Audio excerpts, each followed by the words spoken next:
Hello everyone, it is the RGB LED project. This one is pretty fun. So let's go over what is going on with the RGB LED first. So on the RGB LED, positioned exactly like we have it here from left to right, we have red, ground, green, and blue pins.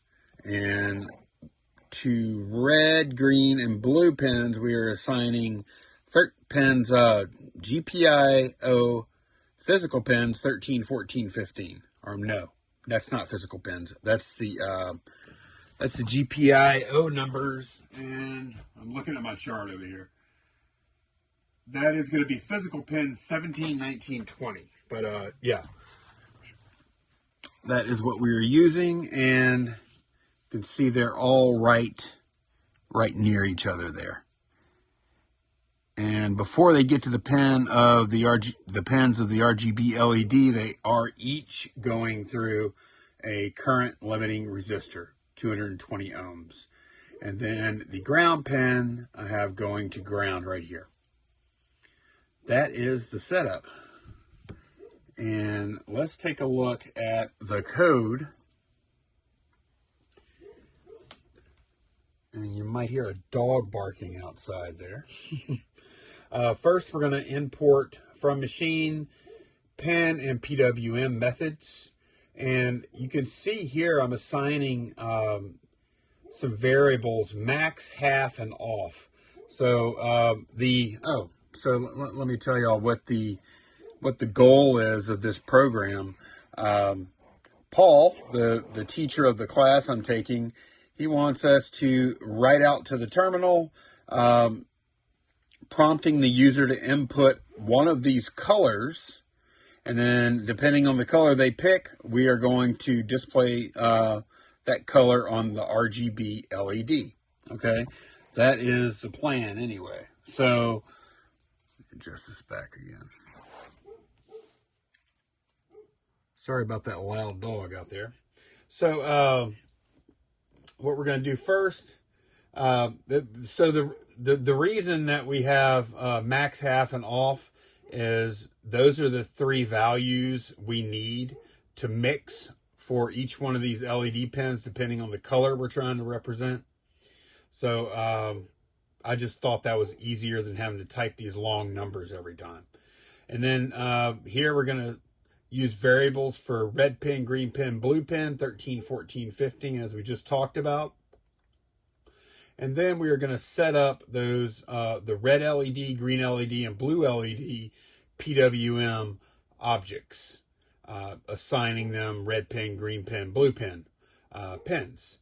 We are then going to set the frequency for each one of those PWM pins to 1,000, and we're going to do a duty cycle of 0 on each one to make sure they are turned off. Now, after a pretty lengthy setup, we get into the meat of the program. While true, infinite loop, here's where we are going to find out what color the user wants, and we give them all of the options: red, green, blue, cyan, magenta, yellow, orange, or white. And we assign that to the variable color. So now this is just a series of if statements. And I will admit that I did cheat. I think Paul wanted me to, obviously red, green, blue are easy, but these other colors, he wanted me to figure out what the best mix was. Instead of doing that, I went to Grok AI and I asked it for the optimal I told it the problem, and I told it to give me the values, and it gave me the values right here. So I put them on a sticky note, and then as I was writing the code, I just referred to this sticky note to figure out what I was going to do. And you can see, like, just for instance, cyan is right here. If color is equal to cyan, then we want off max max, because here we want 0 max max. The only time we use a half value is for orange, where we go max, half, and off. That probably would have taken me a while to figure out on my own. So I'm kind of glad I used AI for that. we are going to cover the LED up with a piece of paper here.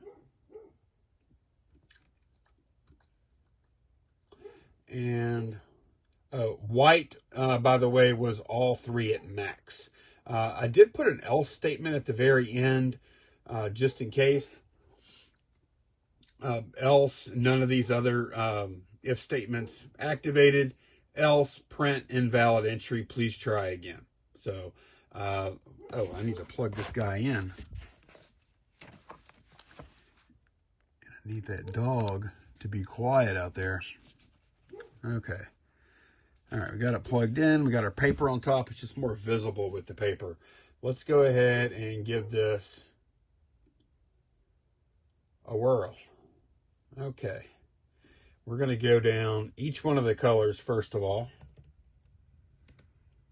Let me scooch all over a little bit. There we go. So that should be showing up pretty good. Red, green, and then I'm going to try and just, I'm going to type in purple, all lowercase here, just to hit that else statement to make sure it catches it. Invalid entry, please try again. Perfect. That's what we want. All right, so what are we doing now? Red, green, blue. Okay, that looks good. Here's cyan, magenta. Okay, it looks good so far. Yellow. Yellow has definitely kind of a greenish tint to it. It's not perfect. And then this is the one, orange.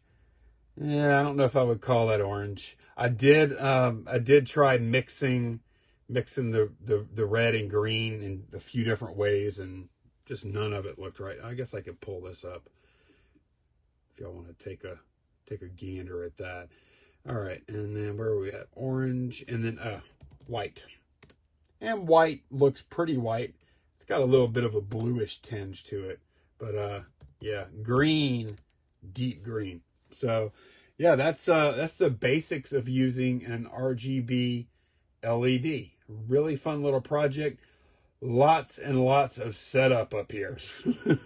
And pretty good bit of wiring. It's pretty tight, as you can see in there. But yeah, really fun little project. You can see the legs a little better, that LED.